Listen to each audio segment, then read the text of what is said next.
ሰላም ጤና ይስጥልኝ ውድ የፈታ ዴሊ ተከታታዮቻችን ይህ የዕለተ ማክሰኞ ምሽት ጥንቅራችን ነው። ቆይታችሁን ከኛ ጋር በማድረግ የምሽቱን መረጃዎቻችንን እንድትከታተሉ አክብሮታዊ ግብዣችን ነው። ወደ ዝርዝር መረጃዎቻችን ከማለፋችን በፊት በቅድሚያ ዋና ዋናዎቹን እንጠቁማችሁ። በኢትዮ ኤርትራ ድንበር በትግራይ ህወሓት የትግራይ ሰራዊት ወይም ቲዲኤፍ እያለ ከሚጠራውና የኤርትራ ጦር ጋር በተያያዘ በዛሬው ዕለት የወጣውን መረጃ በተመለከተ የምናደርሳችሁ መረጃ አለ። የትግራይ ክልል ጊዜያዊ አስተዳደር ፕሬዝዳንት ታደሰ ወረደ ዳኞች በመቱት አድማ መፍትሄ እየፈለግን ነው ብለዋል። ለቀናት አድማ ውስጥ የሚገኙትን ዳኞች ጀነራሉ ፊት ለፊት ተገናኝተው መነጋገራቸው ተሰምቷል። ዝርዝር መረጃውን ይዘናል። የቀድሞ ፕሬዝዳንት ኮሎኔል መንግስቱ ኃይለማርያም ሽልማት ተበርክቶላቸዋል። በዛሬው ዕለት የ84ኛ ዓመት የልደት በዓላቸውን ያከበሩት ኮሎኔሉ ተሸልመዋል። ዝርዝር መረጃውን ይዘናል። የህግ ድጋፍ ያጣውን ግንቦት ህወሓት እያከበረ ነው። ለሶስት አስርት ዓመታት ያህል በፖለቲካ ውሳኔ ሲከበር የቆየው ግንቦት 20 በዘንድሮ ዓመት አይከበርም። ዕለቱ ነገ ሲሆን ህወሓት ግን በትግራይ እያከበረ ይገኛል። ይህንኑ አወዛጋቢ ጉዳይ በተመለከተ ጥንቅራችን የሚያደርሳችሁ መረጃ አለ።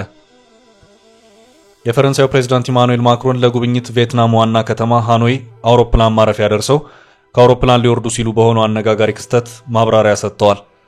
ፕሬዝዳንቱ ክስተቱ የቀልድ አጋጣሚ ነው፣ ባለቤት ያልመታችኝም ብለዋል። መረጃው ዝርዝር አለው። ፕሬዝዳንት ዶናልድ ትራምፕ በአውሮፓ ህብረት ላይ ጥላሉ ያሉትን የ50 በመቶ ታሪፍ አዘግይተውታል። ትራምፕ አውሮፓ ህብረት በፍጥነት ከስምምነት ላይ ለመድረስ እያደረገ ያለው ጥረት ያስመሰግነዋል ብለዋል። መረጃው ዝርዝር አለው። የኢትዮጵያ አየር መንገድ በትርፍ ተንበሻበሽኩ ማለቱንም አክለናል። አሁን በቀጥታ ወደ ዝርዝር መረጃዎቻችን እንውሰዳችሁ።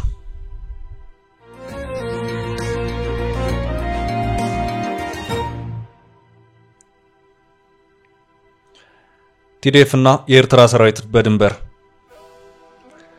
የኢትዮ ኤርትራ ድንበር ጉዳይ ግራ አጋቢ ሆኖ እንደቀጠለ ነው። የሁለት ዓመታቱን የትግራይ ጦርነት ተከትሎ የኤርትራ ጦር አሁንም በትግራይ በኩል ያለውን የኢትዮጵያ ግዛት እንደተቆጣጠረ ነው።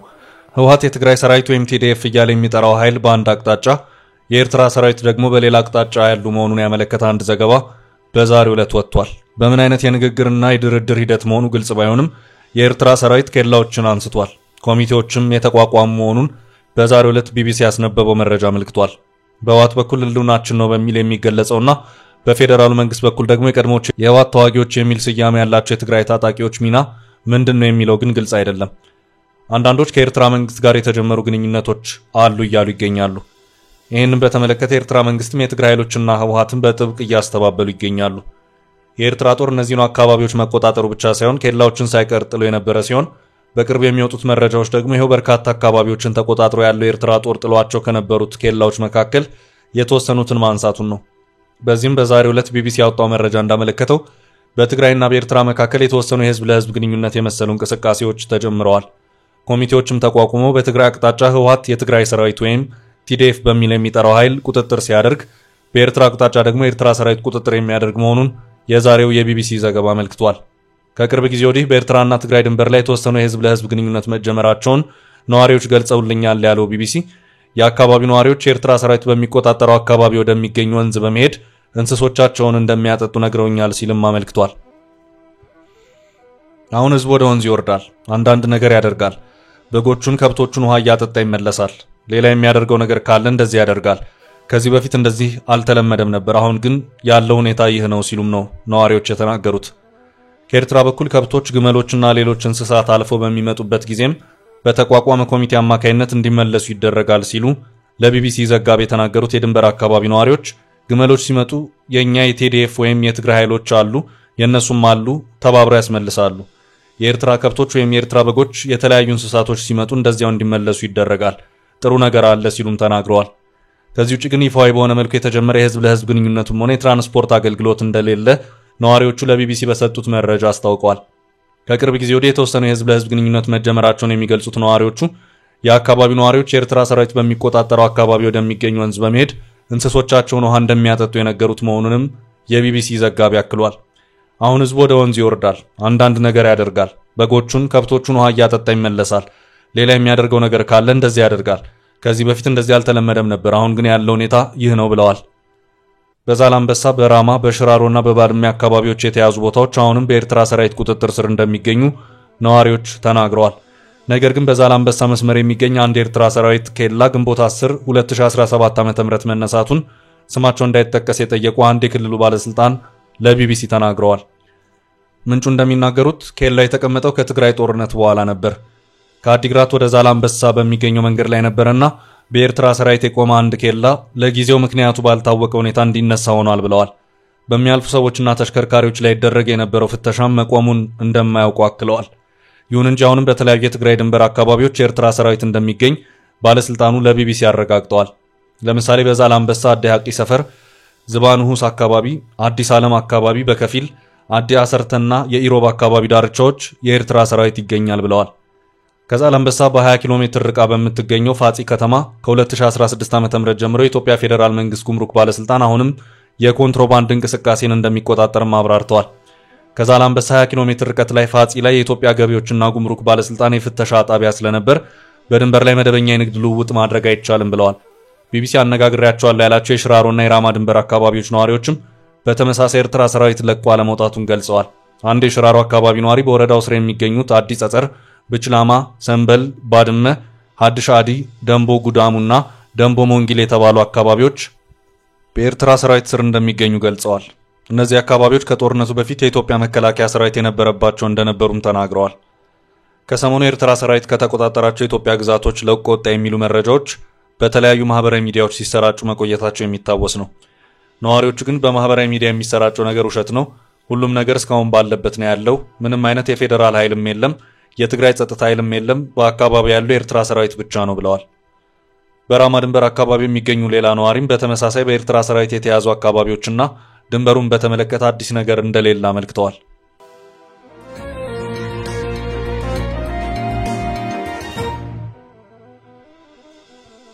በቀጣይ መረጃችን ጀነራሉ ስለ አድማው። የትግራይ ክልል ጊዜያዊ አስተዳደር ፕሬዝዳንት ታደሰ ወረደ ዳኞች በመቱት አድማ መፍትሄ እየፈለግን ነው ብለዋል።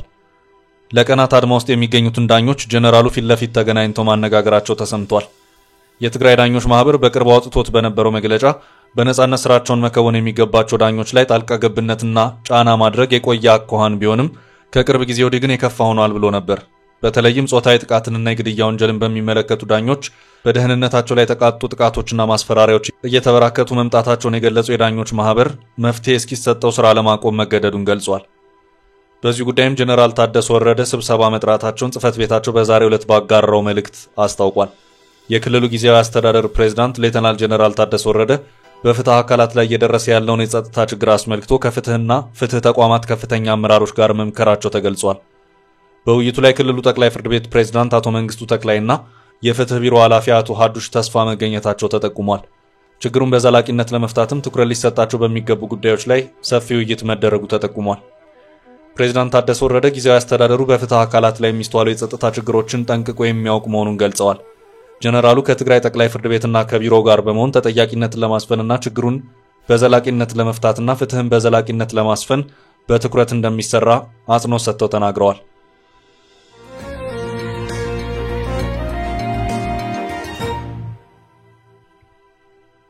በቀጣይ ርዕሳችን ኮሎኔል መንግስቱ ተሸለሙ። የቀድሞ ፕሬዝዳንት ኮሎኔል መንግስቱ ኃይለማርያም ሽልማት ተበርክቶላቸዋል። በዛሬው ዕለት 84ኛ የልደት በዓላቸውን ያከበሩት ኮሎኔሉ ተሸልመዋል። መሃይምነትን ለማጥፋት ላበረከቱት አስተዋጽኦ ሽልማቱ እንደተበረከተላቸው ተገልጿል። መንግስቱ ኃይለማርያም በስልጣን ዘመናቸው የመሰረተ ትምህርት ዘመቻን ተግባራዊ ለማድረግ ላበረከቱት አስተዋጽኦ ኢትዮጵያን ሶሳይቲ ፓርትነርሺፕ የተባለ ድርጅት ሽልማት እንዳበረከተላቸው ነው የተገለጸው። ጋዜጠኛ ደራሲ ገነት አየለ ሽልማቱን ሐራሬ ዚምባብዌ በሚገኘው መኖሪያ ቤታቸው ተገኝቼ አስረክቤያቸዋለሁ ብላለች። በማህበራዊ ትስስር ገጿ ባሰፈረችው መረጃ ኮሎኔል መንግስቱ ኃይለማርያም ሽልማቱ ሲበረከትላቸው ባደረጉት ንግግር መሃይምነትን ከሀገራችን ለማጥፋት የተደረገው ጥረት እሳቸው ወደ ስልጣን ከመምጣታቸው በፊት በንጉሱ ዘመን የፊደል ሰራዊት በሚል ለጎልማሶች ትምህርት ይሰጥ እንደነበር አስታውሰው የመሰረተ ትምህርት ዘመቻ በተጀመረ ጊዜ በመላው ሀገሪቱ በርካታ ሰዎች ተሰማርተው በሰሩ ስራ መርቂ ውጤት የተገኘበት መሆኑን ገልጸዋል። የመሰረተ ትምህርት ዘመቻ በወቅቱ የነበሩ አብዮታውያን ጓዶች፣ ተማሪዎች፣ አስተማሪዎች፣ በጎ ፈቃደኞችና መላው ህብረተሰብ በንቃት የተሳተፉበት ስለሆነ ሽልማቱ የኔ ብቻ ሳይሆን የነሱም ነውና ክብርና ምስጋናውን እነሱም ይውሰዱ ብለዋል። አክለውም በዚያን ጊዜ መሐይምነትን ለማጥፋት የሰራውን መልካም ስራ አስታውሰው እውቅና ለሰጡት ሁሉ ከፍ ያለ ምስጋናን አቀርባለሁ ሲሉ ተናግረዋል። በዚሁ ስነ ስርዓት ላይ የተገኘችው ልጃቸው ዶክተር ትዕግስት መንግስቱ ለትምህርት ያለህ ጥማትና ፍላጎት ያኔ ገና በወጣትነት የተገለጠው የመጀመሪያ ልጅህን ትምህርት ብለህ ስትሰይማት ነው። መማር መማር አሁንም መማር የሚለው መፈክር የሁላችንም ትዝታ ነው። ትምህርት ለሁሉም እንዲዳረስ ያደረግከውን ጥረት በዚያ ተጠቃሚ የነበሩ ብቻ ሳይሆኑ ከመላ ኢትዮጵያ ህዝብ ጋር እኛም ቤተሰቦች እናደንቃለን ስትል አባቷን አወድሳለች። የቀድሞ ፕሬዝዳንቱ ኮሎኔል መንግስቱ ኃይለማርያም ግንቦት 19 ማለትም በዛሬው ዕለት 84ኛ ዓመታቸውን አክብረዋል።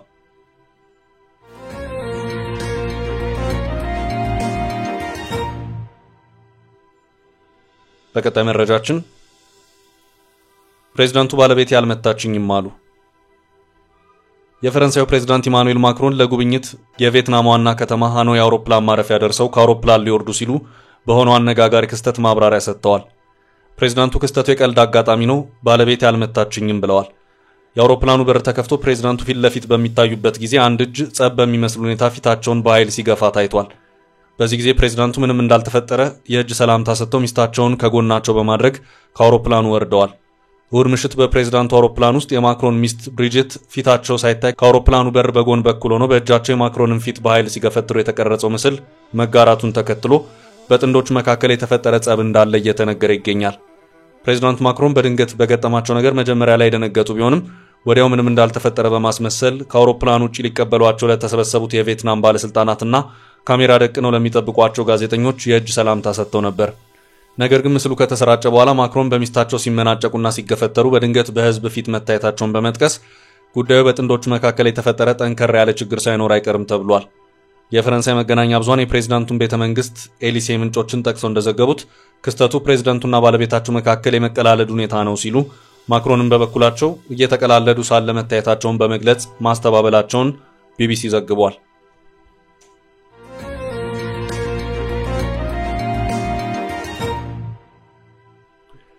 ወደ ቀጣይ ርዕስ አለፍን። የህግ ድጋፍ ያጣውን ግንቦት ህወሓት እያከበረ ነው።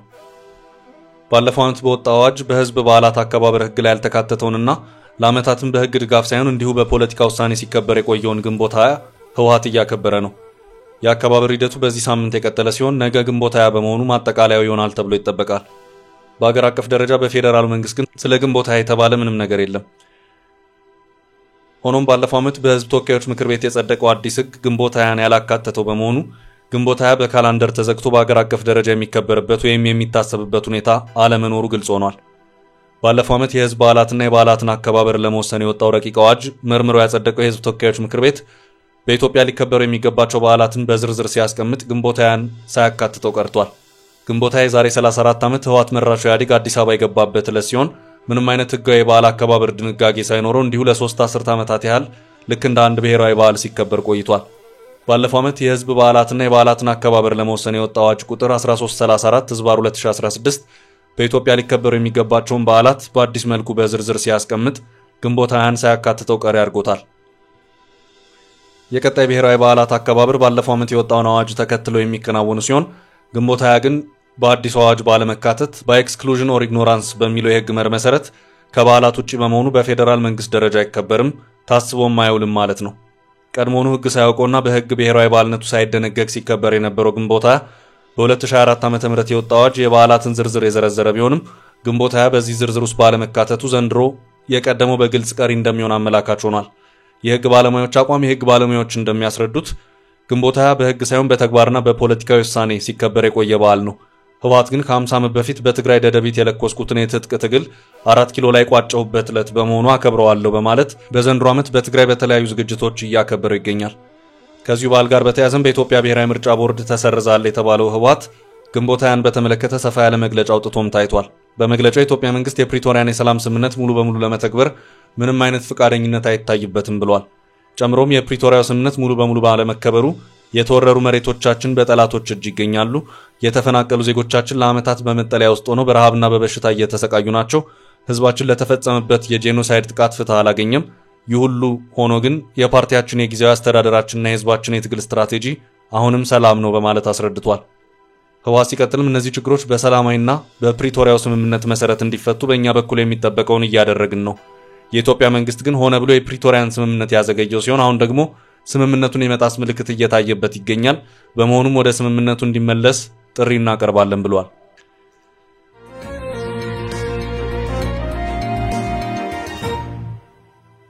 በቀጣይ መረጃችን የአየር መንገዱ በትርፍ ተንበሸበሸ። የኢትዮጵያ አየር መንገድ በ9 ወራት ውስጥ $5.6 ቢሊዮን ገቢ ማግኘቱን አስታወቀ።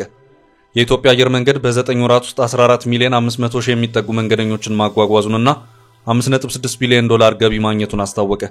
የኢትዮጵያ አየር መንገድ ዋና ስራ አስፈጻሚ አቶ መስፍን ጣሰው ከመንግስት ሚዲያ ጋር ባደረጉ ቆይታ በ9 ወራት የተገኘው $5.6 ቢሊዮን ገቢ ካለፈው ዓመት ተመሳሳይ ወቅት ጋር ሲነጻጸር የ8 በመቶ ብልጫ እንዳለው ተናግረዋል።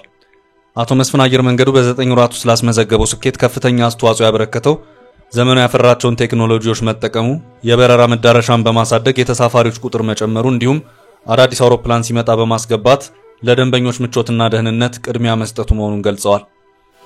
ባለፉት 9 ወራት ውስጥ አየር መንገዱ 10 ተጨማሪ አውሮፕላኖችን በመረከብ ወደ ስራ ማስገባቱንም ተናግረዋል። ከነዚህ መካከል 3ቱ በአፍሪካ ትልቁና የመጀመሪያ የሆነው ኤርባስ A350 1000 አውሮፕላኖች መሆናቸውን አመልክተዋል።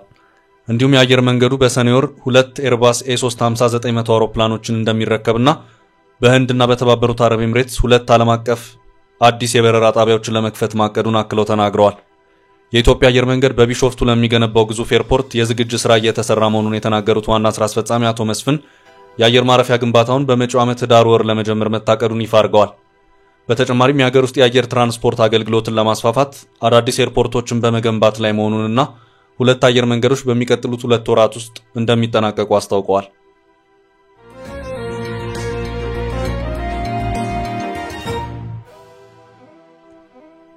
በመጨረሻም ትራምፕ ውሳኔውን አዘገዩ።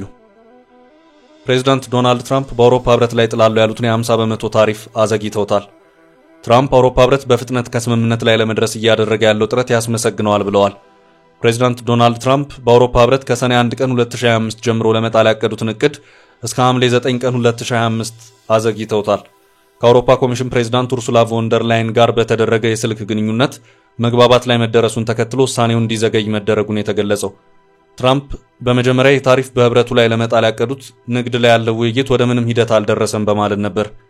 ነገር ግን ከአውሮፓ ኮሚሽን ፕሬዝዳንት ጋር ከተነጋገሩ በኋላ ታሪፉን ለማስተካከል ወይም ለመሻር የተሻለ የንግድ ስምምነት ለመፍጠር እስከ ሐምሌ 9 ድረስ ጊዜ መስጠታቸውን አስታውቀዋል።